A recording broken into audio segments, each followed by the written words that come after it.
Hello and welcome back to this week's 11 o'clock Waffle. We have got, returning to the show after a 2-year absence, it's of course the People's Champion, James. Hello everybody, it's so good to be back. How are you, James? I'm gonna win. You're gonna win? What? Yeah, I'm gonna win. Totally gonna win. Okay, you've got some tough competition up against you tonight. We've got the woman who was once compared to having the looks of James McAvoy, albeit in a wig. It's Emma. Hello, nice to be back on again. How are you? I'm very well, thank you. And finally, making his long-awaited debut, it is our resident expert on communism and skating, Tony. I find it hard to believe that anyone has waited for me to appear on this. I find it hard to think that anyone's been sat there just like, oh, I really want him to be on the Waffle. I don't think that's ever happened. You wait, there'll probably be that. There's been a lot of anticipation of your appearance on here, though, over the past week or so. Poor buggers. Have they got nothing better to do? Seriously? There is a We're all recession on you. graduates, of course not. It's nice to feel wanted, though. You know. It's a pleasure good to have feeling. you on, Tony. Thank you very much, Mac. I wish I could say it was a pleasure to be here. Anyway, because you've had to wait slightly long, we'll give you a 2-point head start on everybody because you're new as well. Woo! That also gives you Really? the 2 points is mainly there to allow Tony 2 swear words in the show, so that he won't lose any points as long as he doesn't swear any more than twice. And let's be honest, with me on the show, he's gonna need all the help he can get.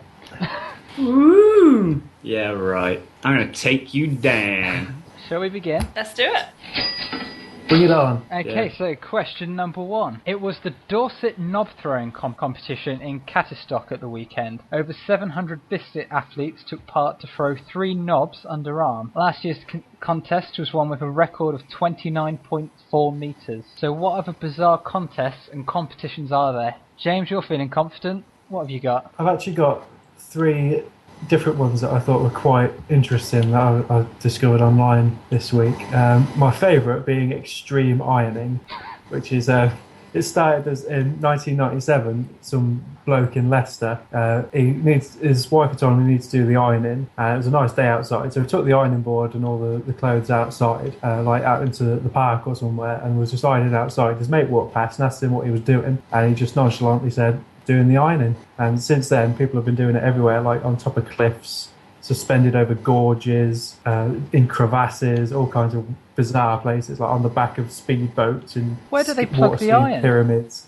That was my thought as well. I'm sure most of that's just posing and no actual ironing is happening. I don't know, but they've always got ironing boards and an iron in their hand, so...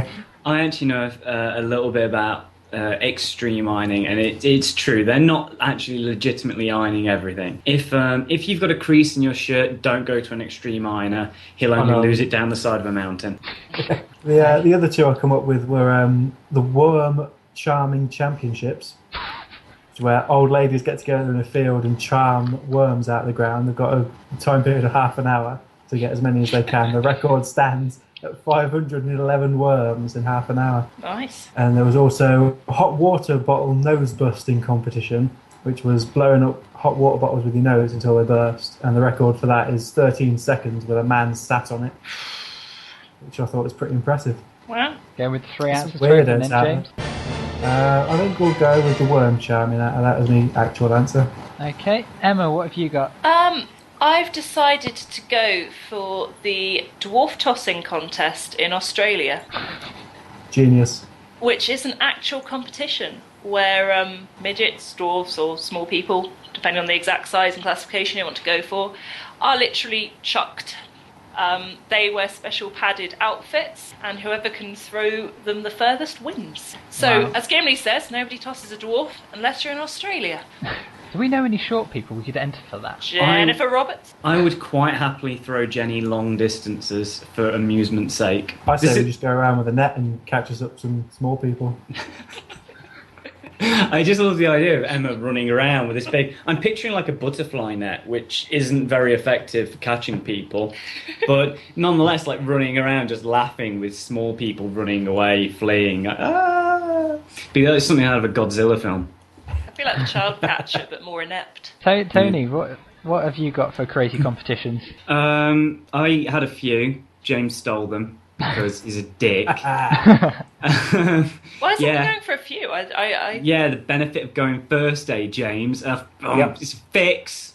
Yeah, but to be fair, Tony, I did give you a point because you did comment that the fact that they're not really ironing and the creasing's not going to be helped from that. Woo! Yeah, okay. I'm going to jump in on everyone's answers from now on then. You already have. But no, I've still got some. Right, the not obvious one, but the most boring and straightforward out of them all is just. Do you know there's air guitar championships? Just ludicrous grown men standing on a stage pretending to play air guitar. Daft. Does that surprise you? Really? It's more the fact that they've tried to turn it into a competition. It's just so sad. It's kind of depressing, isn't it? But anyway, but the one that I'm actually going to go for is toe wrestling. They have world championships of toe wrestling every year without fail, and basically you interlock your big toes and it works just like an arm wrestle, but they're like deadly serious about it. And they have nicknames and entrance music. There's a guy who calls himself the Tominator. I wish I was making that up. And yeah, it's a surprisingly big deal amongst absolute nutcases. Yeah. I wonder if I'd have a natural advantage having big feet. Probably, but I think it's probably got more to do with surely. I would say more muscular strength, and also whether or not you've destroyed your ankles earlier in life like I have. I would be terrible at toe wrestling. It's true. Did my ankles just crack and click, and terrible. I think people would just see my toes and decide that they'd rather not. Well, that's the other thing. If you take your shoes and socks off and your feet are particularly grim, they are inspected beforehand. There is a kind of like a toe nurse. The foot inspector. Yes, exactly. Whose job it is to sit there and probe at people's feet. Lovely. What a career. Question number 2 this week. An article on the BBC discussed the smuggling of choco pies, wagon wheels and DVDs into North Korea. But who is the greatest smuggler of all time? Tony, we can let you go first this time. Okay, this is actually the one I wanted to go last on, but alright, that's fine. Because I was thinking about this one, and strangely enough, not being particularly well versed in maritime myth, let's say, I don't know many smugglers, at least not many smugglers of note. The only one that I could think of offhand was a guy called Christian Hosoi, who went down on drug smuggling charges. He was taking crystal meth into Honolulu and he got caught.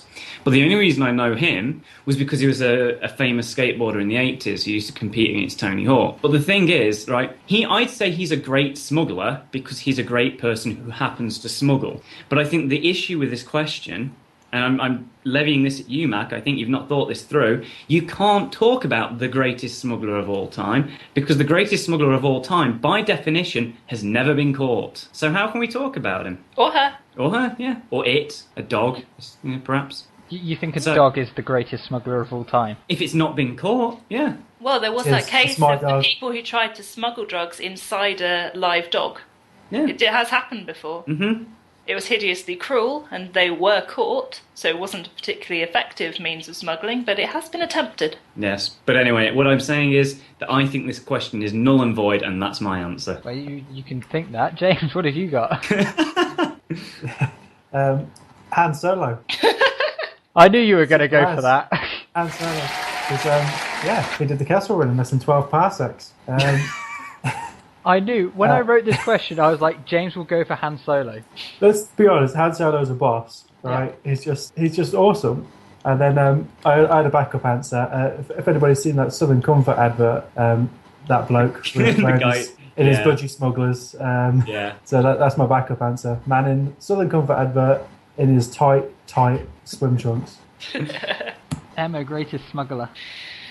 Well, I thought about this for a while and I decided that I was going to utilise my local knowledge and tell you the tale of the Moonrakers. Basically, this is a local legend pretty much. There were a group of men who were smuggling, I believe it was French brandy, up the country, come from the coast originally, and they'd hidden the barrels in the bottom of a pond.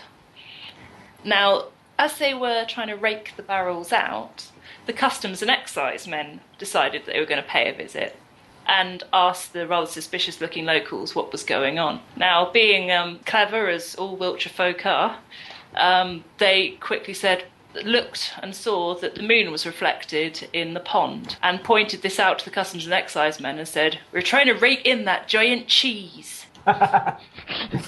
That's genius. So, of course, they went to stupid locals and they got the booze and the money. And that is why Wiltshire folk are referred to as moonrakers.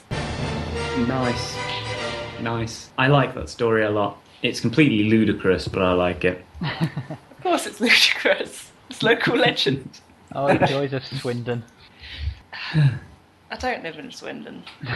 When will you accept this? Never. Question number 3. Real Madrid legend Alfredo Di Stefano, aged 86, has announced that he is to marry Gina Gonzalez, 36, 50 years his junior. So, to prove that love has no age gap, what examples are there of couples with a very large age gap making it work? James, what have you got? I'll be honest, I had real trouble with this question, so I've just gone with the Pope and God. God's the oldest thing alive, and the Pope's his bitch. But surely God is timeless. He can have no age. You know, I disagree with that. I think there's a lot of Catholics that would take issue with your idea that God is an old thing. Meh. But surely he must be. If he claims to have created the universe, then he was here before anything else. According to the Bible, the world's 7,000 years old, so... Yeah. Well, it's not. There's actually one interpretation of the Bible that says that, and even that, by Bible standards, is inaccurate. Yeah. Well, in terms of people's ideas about God, he's been around a while. Yeah. But he exists outside of time and space. That's what I'm saying. Yeah, he himself might. The concept of God, in terms of people... I mean, God is like Doctor Who. He has no age, he has no time. Doctor Who does have an age. And has had a bad bout of writing recently. Yes. That's very true. God, whoever is writing God is doing a terrible, terrible job of it these days. Yeah. So, Tony. More smiting. Tony, Yes. age gap couples, what have you got? I've gone with Roman Polanski and Samantha Gailey, which is sort of a reference that none of you might get. Basically, I was just trying to think. Oh. There we go. Yeah. Because I didn't want to go for the obvious Jimmy Savile joke, so I went a bit further back instead. Emma, what have you got? I've got Charlie Chaplin and Una O'Neill, and they have a 36-year age gap between them. When they got married, she was only 18 and he was 54, which I think is quite a catch. Didn't they stay together? Yeah, they did. They stayed together for over 30 years. They had lots of children and were very happy. Because he had like 3 or 4 wives, didn't he, Chaplin? Yeah, she was the last one. And I think all of them were in their teens when they married him, but she was the biggest age gap. He liked one them of young. them he ended up in court with, didn't he? Probably. I'm guessing you've not seen Chaplin with Robert Downey Jr. I haven't, no. Very good film, worth a watch. I will bear that in mind. Okay, so at the end of the first 3 questions, on 10 points at the back, it's Tony. The fuck? 10 points. How am I at the back of the pack? What? This is bullshit. That's just dropped me down to 9. I don't even care. At the back on 9, it's Tony. Narrowly ahead on 11, it's James. But just creeping into the lead, it's Emma on 12. This is favouritism. Yeah. Why? Because you have breasts. He can't see them or appreciate them. I don't Speaking to consider Lucy this about how favoritism. she's won all her shows. I'm shocked and appalled. Just a few shout-outs before we go on to the next one. We are on Twitter now. The 11 o'clock Waffle, or the Waffle, as it's being run by Chris. So go on there for updates pretty much every 5 minutes, isn't it, nowadays, with Chris doing it. It's pretty regular. Yeah. And we have the Facebook group as well, the 11 o'clock Waffle, which has got all the latest news and stats and links to episodes. Question number 4. NetMums, not to be confused with Mumsnet, have said that peer pressure and image issues are to blame for children's parties hitting costs of up to £800. So what is your best tip to cut costs for a children's party? Tony? Don't bloody have children. It's straightforward. It's as easy as that. Don't have children. And if you do, if your excrement somehow falls out of you and produces this little offspring beast, don't treat it like it's a princess. It's just a little runty person. Yes, I said runty. Yeah, I know, I heard. I'm just checking before you dock me another blooming point. Well, no, if you wait, your answer so far. But yes, just don't have them. And if you do have them, make sure they know that they're just a sack of meat like the rest of us. For God's sake. Yeah, that's me done on that. I knew you were going to say that as well. Yeah, James. I figured it was predictable. Yeah, but it was a good answer. James? I'll be honest, Tony got half of what I've written, don't have kids. And I've got, alternatively, if you do have them, make them so unpopular that nobody invites them to parties. So you don't have to worry about it. And just stop caring what other parents think. That's the main reason people spend so much money on parties, is that they have a party for their kid, and then they spend money on gift, like party bags and little presents for the kids coming to their kid's party. It should be the other way around. So just stop caring what the other people think about you and make them bring presents instead of you giving them presents. Emma, what have you got? You must be broody. I'm not broody. That's a fairly safe bet, but mine's a little less bleak than the boys. My suggestion is to play the mummy game, which is something that I had when I was a kid. And basically you split the kids into teams of 2, give them each a toilet roll and a time limit, and see who can make the best Egyptian mummy in the shortest time. And then, because my parents were sensible and quickly realised that the aftermath of this could be terrible, the second competition is who can peel off the longest strip of loo roll from the mummy afterwards. Cheap, fun, sorted. Not as cheap as Tony's answer, though. It's true, but not as bleak. Question 5. Dame Helen Mirren shouted at a group of street drummers to be quiet after the noise disturbed a performance of her play. But who would you like to tell to shut up? Emma, let's start with you on this one. All the members of the Westboro Baptist Church. I think the most effective way of dealing with them is to stop giving them a platform to speak from, and to, just shut them up. They don't need the media coverage. James. Manchester United fans who are just blabbering on and being idiots about Alex Ferguson retiring. I'm sick to death of it. And Justin Bieber, because he's a dickhead. I would say his fans are actually worse. See, I think it's only fair to Tony that you lose a point there for swearing. For swearing at Justin Bieber, it's worth it. Oh yeah, you got a point there actually. So he lost a point and then gained a point. Yes, he didn't actually lose anything. See, Tony, you got to learn to play the game. God damn it. Okay, right, my answer. I'm amazed actually, right? I'm somehow at the back of the pack at this point, out of the people answering this question, and yet no one has said Mac up to this point. Really? I thought that would have been the first answer, just Mac, I would like to tell you to shut up at all times. This is not how you win the game. I'm fully sabotaging myself by saying that. I'm fully aware of that. But no, actually, my serious answer, and I'm gonna quote Chomsky. Yeah, look at that. Oh, you can have a point for that. Yes, look at this cultural theory coming in. Right, if you believe in freedom of speech, if you are going to advocate freedom of speech and claim it for yourself, then you have to be willing to extend it to everyone. So I kind of agree that the Westboro Baptist Church are scum. I think they're terrible. Same as I think the BNP are terrible. Same as I think the EDL should probably fall down a hole and have bricks thrown in after them. But I don't want to silence them, because if we just point out that they're stupid and let them keep talking, we win in the end. Whereas if we silence them, it only gives them more strength, doesn't it? So, yeah. I was just going to say that I think that we should stop giving them a media platform. I'm not saying that we should ban them from talking.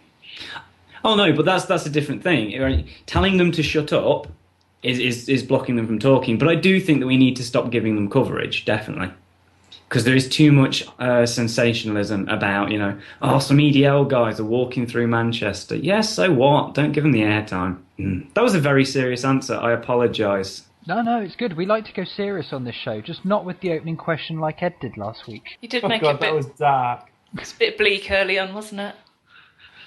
The first time we've actually had to apologise at the end of the first round. On to one of our more regular subjects now, Justin Bieber. He was tackled by a fan during a performance in Dubai, which I've been informed apparently happens quite a lot to him. So, other famous pitch/stage/event invasions. Emma. Ooh. You see, I've got a toss-up between two ones that I quite like. The first one would be Jarvis Cocker interrupting Michael Jackson's Earth song. And he came up and just danced around like an idiot and wiggled his arse around because he was fed up of Michael Jackson being pretentious and pretending to be Jesus, basically, and the fact that people were putting up with him being just preposterous. He was literally stood on stage in a white robe surrounded by fawning children. So yeah, he went up there and decided that he was just going to wiggle his arse around at him and just kind of try his best to ruin the whole reverential, ridiculous mood. I like to think he was just trying to save the children. He was hoping he could lure Michael away with another anus. Exactly. Did you say you had two? I do. The second one I have is from the legendary Keith Richards. Apparently there's one time when the Stones were playing and a fan came on and he just threw his guitar at the fan's face. To quote him, "The cat was on my turf, I had to chop the mother down." Tony, Well, I think that's how you deal with stage invasion. Tony, stage invaders. Well, if I'm honest, you gave us these questions in advance. I'm giving it away. And I just simply wrote Jarvis Cocker, and I don't care if anyone else chooses it because there is nothing better. You can talk about any other one you want, but yeah, Jarvis Cocker, defining moment of the 90s, just legendary. So I'm not even going to try and get an answer of my own. That's it, as far as I'm concerned. No, fair enough. James. I've got two for this as well. My first one, I went with Kanye West being an absolute tool, getting up on stage, interrupting Taylor Swift's award, saying that Beyonce should have got it. And then how they put on Google, when you type Kanye West in, it came up with a "Did you mean dickhead?" So can't deduct the point for that, Matt, because it was quoting Google. Yeah. And my second one, I went with Bez, because he wasn't part of the Happy Mondays. He just started dancing on the stage, and then they gave him a job doing it. So that's, for me, the most successful stage invasion. It's true. Yeah, very true. Okay, right. So, 6 questions in. We shall have our second round of scores.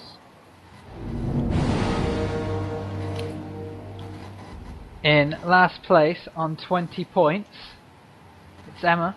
In second place, 21 points, it's Tony. Narrowly ahead on 22, it's James. Back on the top where I belong. Yeah, but it's all to play for, innit? It's all to play for. Okay, so it's at this stage of the show where we do the teaser question, which we post on our Facebook group, 11 O'Clock Waffle, and on Twitter as well. Fantastic response from everybody this week. Plenty that we could go through and mention. Not least about 30 from Tony. Yeah. But we managed to whittle it down to 3.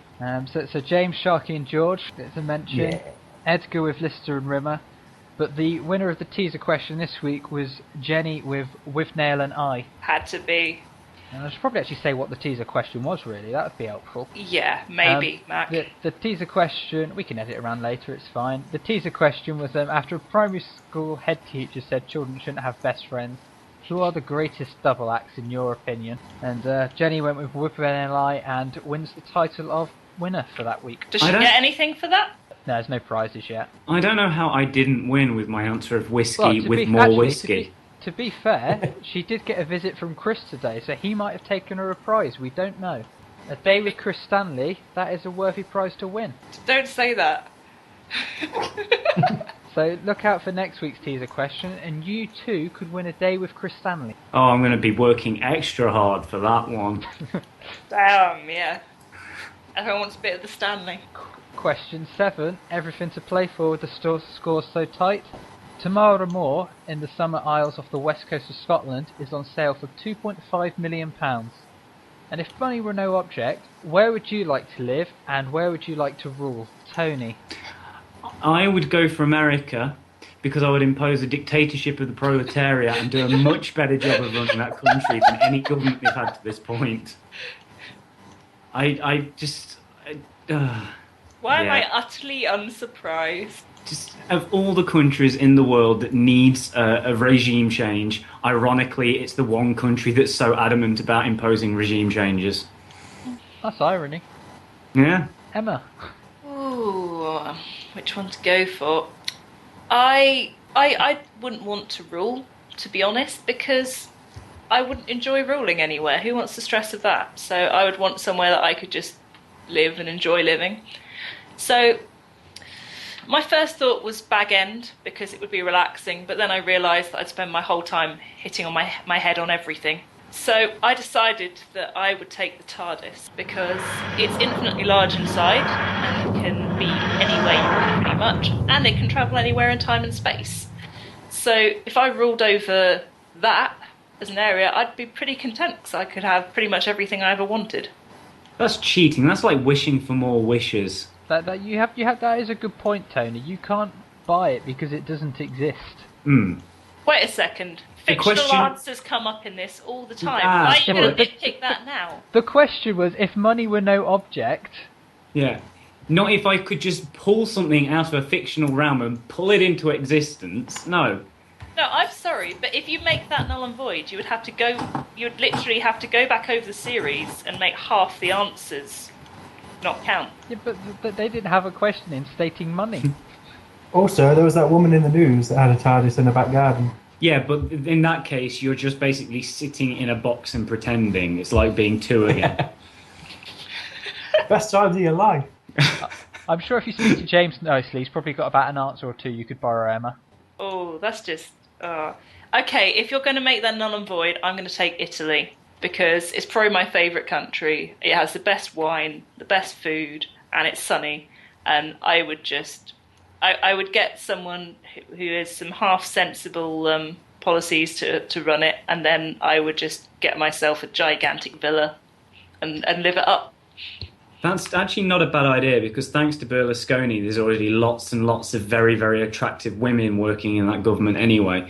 So, yeah, you get all the totty to look at as well. It's excellent. I'm not interested in totty. I've got all the totty I need. James, are you going to move to Coventry?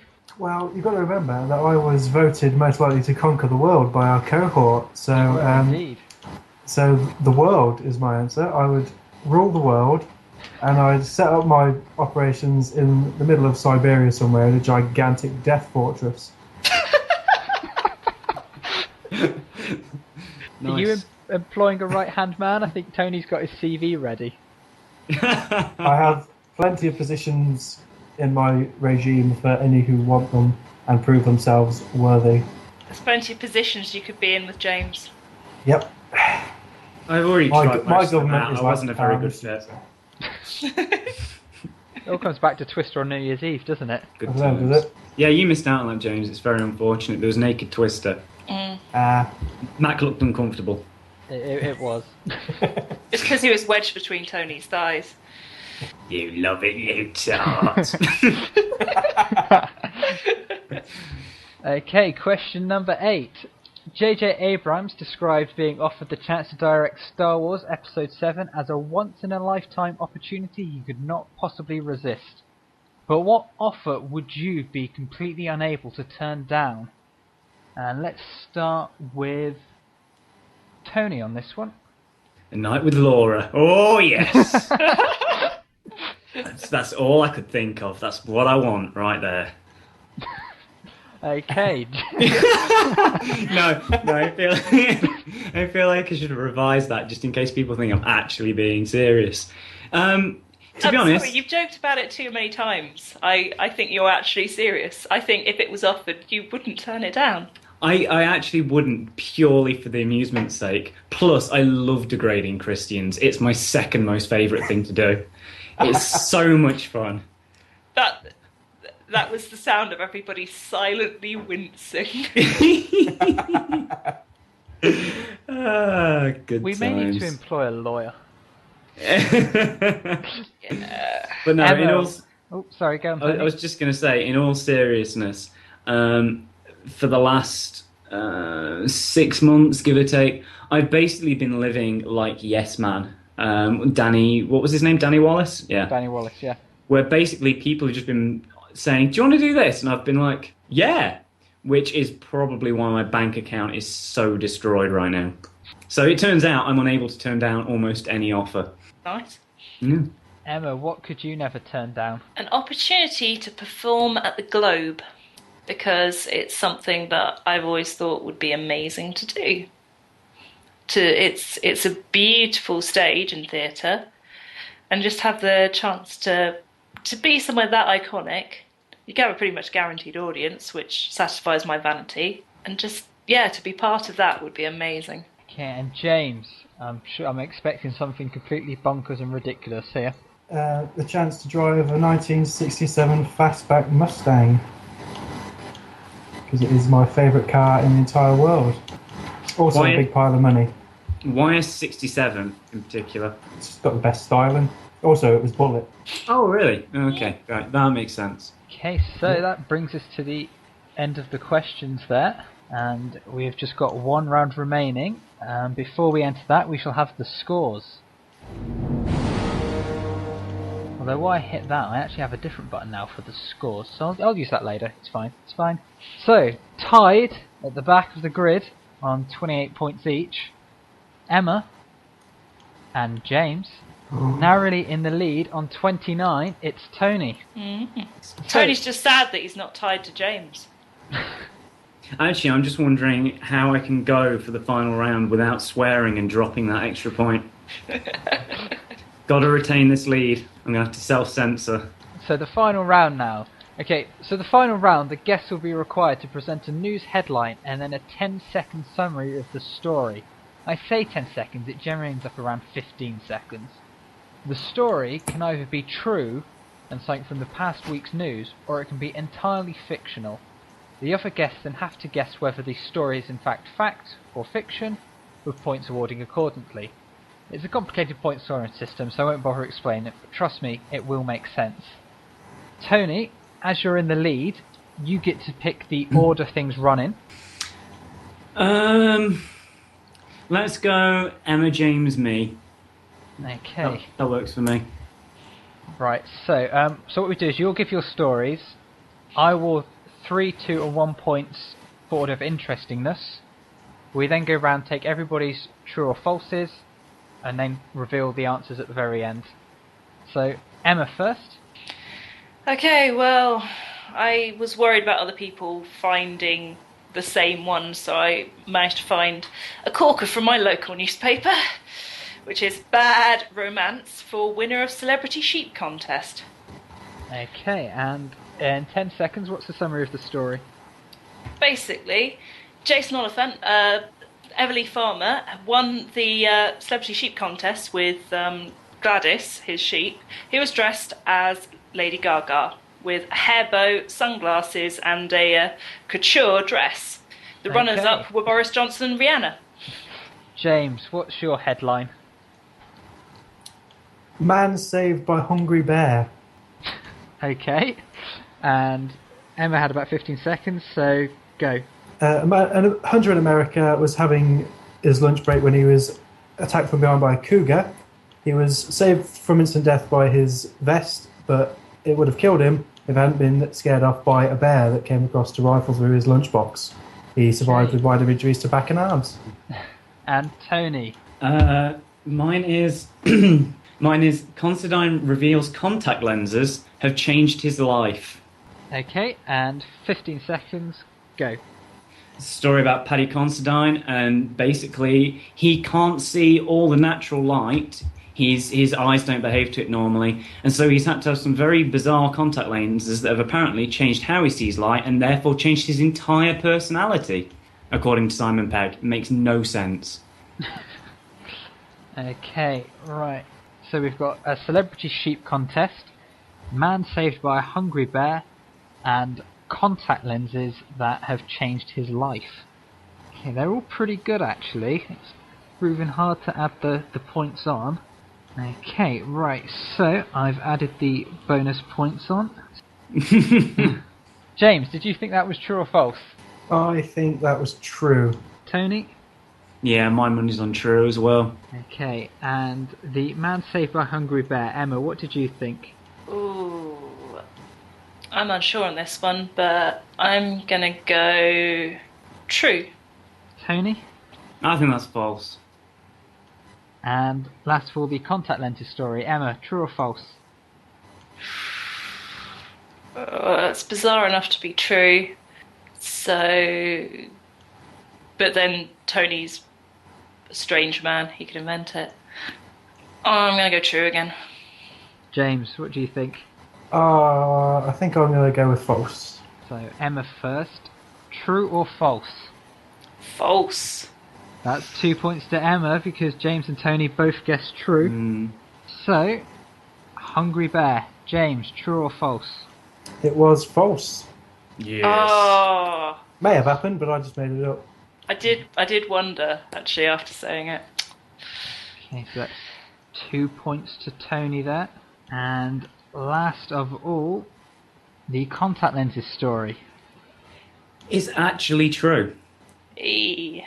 So that's 2 points to Emma. Hey. Okay, so final scores.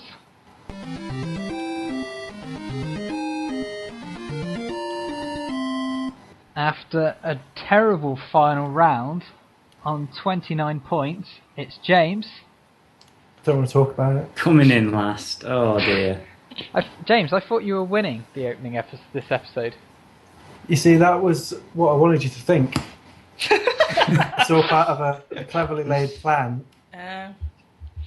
James, it's been fantastic to have you back. Good to be back. 34 points, it's Tony. It's a fix. Also on 34 points, it's Emma. Oh. Which means the show is tied and you share the victory. Do we not have a tie-breaking question? We haven't really thought that far ahead, to be honest. Either way, I don't mind being tied with Tony. Oh ho ho. Unless we go into a knockout round. Ooh. What would that entail? I guess Toe wrestling. Knocking out whoever's won. I joke, of course. Me and Emma are on a judo mat. Can we do that? No, it's a toe wrestle to the death. I'll take you on. Extreme ironing. Get to it. Okay, I think Emma's got the natural advantage. I've got it. I've got it. Burn. Burn. Literally, your face with the iron. I'd make sure mine was plugged in.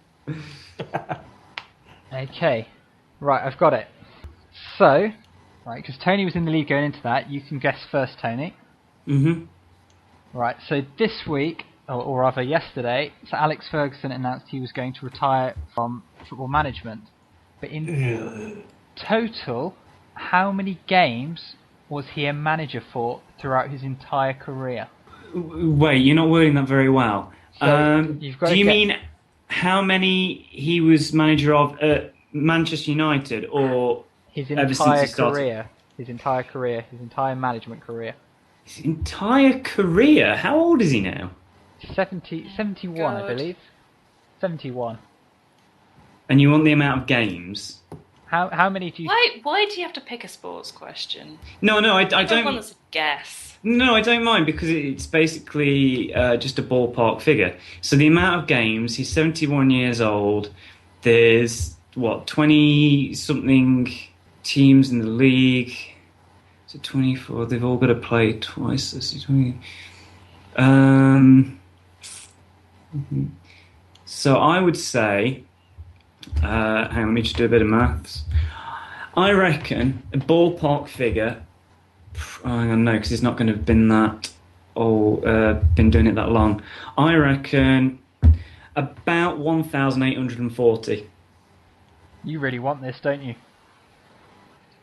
I'm just curious as to how accurate I can get it. It's not about winning, it's about whether my thinking process is accurate. Emma, what do you reckon the total number of games that Alex Ferguson has been a manager of is? Well, judging as my maths isn't going to be as good as Tony's, I'm going to go for 1,841. So if it's less than that, Tony wins, and if it's more than that, I win. James, I like do you the want way to you guess as think. well? That's about as tactical as I'm going to get. I will guess at... Well, he was manager of Man U for 26 years. So, I don't know, 1,352. So the closest person gets the win. Well, apart from James, surely. 'cause he Apart was from so far James. behind. Yes, Well, it's not going to be James anyway, because he's nowhere near. Yeah. So the total number of games that Alex Ferguson has been manager of, starting his management career at East Stirlingshire in 1974, St Mirren, Aberdeen, Scotland Boss, and of course Manchester United, 2,153. I lowballed it. Hey! So Emma is this week's winner. Woo! I missed a chance to properly scupper Tony there by going for 1,839.